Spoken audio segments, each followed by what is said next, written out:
ನಾವಿವತ್ತು ಕೊತ್ತಿಪುರ ಗ್ರಾಮದ ಅಂಗನವಾಡಿ ಕೇಂದ್ರದ ಮುಂದಿದ್ದೀವಿ. ಈ ಸಂದರ್ಭದಲ್ಲಿ ನಮ್ಮ ಜೊತೆಯಾಗಿದ್ದಂಥವರು ಕೆಆರ್ಎಸ್ ಪಕ್ಷದ ಕುಣಿಗಲ್ ತಾಲೂಕಿನ ಉಪಾಧ್ಯಕ್ಷರಾದಂಥ ವಿಜಯ್ ಕುಮಾರ್ ಅವರು ಹಾಗೂ ನಮ್ಮ ಪಕ್ಷದ ಇನ್ನೋರ್ವ ಮುಖಂಡರಾಗಿರ್ತಕ್ಕಂಥ ಸಿಕಂದರ್ ಅವರು ಸಿಕಂದರ್ ಅವರು ಇದ್ದೀವಿ. ಒಂದು ವೇಳೆ ನಿಮಗೆ ಒಂದು ಮೇಲೆ ಬರಹ ಹಾಕಿದ್ದೀನಿ, ಈ ಅಂಗನವಾಡಿ ಕೇಂದ್ರ ಉದ್ಘಾಟನೆಗೆ ಮುಖ್ಯಮಂತ್ರಿಗಳಾದಂಥ ಸಿದ್ದರಾಮಯ್ಯ ಅವರೇ ಬರಬೇಕು ಅಂತ. ನಿಜಕ್ಕೂ ಕೂಡ ಅದು ಸತ್ಯ. ಯಾಕಂತ ಹೇಳಿದ್ರೆ ಯಾವುದಾದ್ರೂ ಒಂದು ಸರ್ಕಾರದ ವತಿಯಿಂದ ನಿರ್ಮಾಣ ಆಗಿರ್ತಕ್ಕಂಥ ಭವನಗಳಾಗ್ಲಿ ಕಟ್ಟಡಗಳಾಗ್ಲಿ ಅಥವಾ ಯಾವುದೇ ಒಂದು ಏನದು ಇಲಾಖೆಗಳ ಕಚೇರಿಗಳಾಗ್ಲಿ ಅವು ಏನಾದ್ರೂ ಉದ್ಘಾಟನೆ ಭಾಗ್ಯ ಕಾಣಬೇಕಂತಂದ್ರೆ ಅದಕ್ಕೆ ಮುಖ್ಯಮಂತ್ರಿಗಳನ್ನೇ ಬರಬೇಕು ಅಥವಾ ಉಪಮುಖ್ಯಮಂತ್ರಿಗಳನ್ನೇ ಬರಬೇಕು, ಇಲ್ಲ ಅಂತಂದ್ರೆ ಈ ಜಿಲ್ಲೆಯ ಉಸ್ತುವಾರಿಗಳೇ ಬರಬೇಕು, ಇಲ್ಲ ಅಂತಂದ್ರೆ ಈ ಭಾಗದ ಶಾಸಕರೇ ಬರಬೇಕು. ಯಾಕಂತಂದ್ರೆ ಅವರ ಆಡಳಿತಾವಧಿಯಲ್ಲಿ ನಿರ್ಮಾಣ ಮಾಡಿರ್ತಕ್ಕಂಥ ಕಟ್ಟಡಗಳು ಅಥವಾ ಕಚೇರಿಗಳು ಯಾಕಂತಂದ್ರೆ ನಾನು ಮಾಡಿದ್ದು, ನಮ್ಮ ಸರ್ಕಾರ ಮಾಡಿದ್ದು, ಇದಕ್ಕೆ ನನ್ನ ಪ್ರಯತ್ನ ಬಹಳಷ್ಟಿದೆ ಅನ್ನುವಂಥದ್ದನ್ನ ಹೇಳ್ಕೊಳ್ಳಕ್ಕೆ ಅವ್ರು ಬಂದು ಉದ್ಘಾಟನೆ ಮಾಡಿದ್ರೆ ಮಾತ್ರ ಇವತ್ತು ಸರ್ಕಾರಿ ಕಚೇರಿಗಳು ಏನಾಗ್ತವೆ ಉದ್ಘಾಟನೆಯನ್ನ ಕಾಣ್ತದೆ.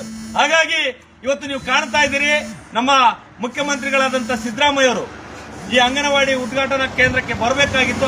ಯಾಕಂತಂದ್ರೆ ಅವರು ಬಹಳಷ್ಟು ಬ್ಯುಸಿ ಆಗಿದ್ದಾರೆ, ಬೇರೆ ಬೇರೆ ರಾಜ್ಯದ ಹಲವಾರು ಸಮಸ್ಯೆಗಳಲ್ಲಿ ಬ್ಯುಸಿ ಆಗಿದ್ದಾರೆ. ಮುಖ್ಯಮಂತ್ರಿಗಳು ಬರಕ್ಕಾಗ್ತಾ ಇಲ್ಲ. ಉಪಮುಖ್ಯಮಂತ್ರಿಗಳಾದಂಥ ಡಿ.ಕೆ. ಶಿವಕುಮಾರ್ ಅವರು ನಾನು ಮುಖ್ಯಮಂತ್ರಿ ಆಗ್ಬೇಕಂತೇಳಿ ಏನೋ ಸೀಟಿಗಾಗಿ ಬಡದಾಡ್ತಾ ಇದ್ದಾರೆ. ಅವರು ಕೂಡ ಈ ಅಂಗನವಾಡಿ ಕೇಂದ್ರದ ಉದ್ಘಾಟನೆಗೆ ಬರಕ್ಕಾಗ್ತಾ ಇಲ್ಲ. ನಮ್ಮ ಜಿಲ್ಲಾ ಉಸ್ತುವಾರಿಗಳು ಯಾರು ಪರಮೇಶ್ವರ್ ಅವರು ಪಾಪ ಅವ್ರಿಗೂ ಕೂಡ ನೂರಾರು ಕೆಲಸಗಳು, ಅವರು ಕೂಡ ಈ ಒಂದು ಅಂಗನವಾಡಿ ಕಾಣ್ತಾ ಇತ್ತಲ್ಲ ಅಂಗನವಾಡಿ ಉದ್ಘಾಟನೆ ಕೇಂದ್ರಕ್ಕೆ ಉದ್ಘಾಟನೆ ಮಾಡ್ಲಿಕ್ಕೆ ಬರ್ತಾ ಇಲ್ಲ. ಆಮೇಲೆ ಈ ಭಾಗದ ಜನಪ್ರಿಯ ಶಾಸಕರಾದಂತ ರಂಗನಾಥ್ ಅವರು ಪಾಪ ಅವರು ಶಾಸಕರು, ಅವರಾದ್ರೂ ಬಂದು ಉದ್ಘಾಟನೆ ಮಾಡ್ತಾರಂತಂದ್ರೆ ಅವ್ರಿಗೂ ಕೂಡ ಪುರ್ಸೊತ್ತಿಲ್ಲ. ಯಾಕಂತ ಹೇಳಿದ್ರೆ ಬಂಧುಗಳೇ, ನಾವು ಕಟ್ಟುವಂತ ತೆರಿಗೆ ದುಡ್ಡಲ್ಲಿ ನಮ್ಮ ಮಕ್ಕಳ ಭವಿಷ್ಯಕ್ಕಾಗಿ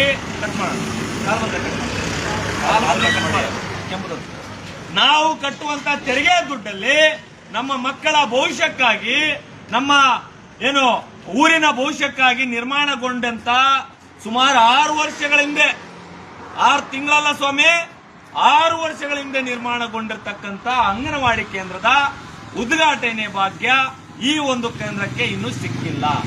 ಯಾಕೆ ಸಿಕ್ಕಿಲ್ಲ ಅನ್ನೋದ್ರ ಬಗ್ಗೆ ನಿಮಗೆ ತಿಳಿಸಿದೆ. ಹಾಗಾಗಿ ಈ ಅಂಗನವಾಡಿ ಕೊತ್ತಿಪುರ ಅಂಗನವಾಡಿಯ ಒಂದು ಚಿತ್ರಣವನ್ನು ನಿಮಗೆ ತೋರಿಸ್ತಾ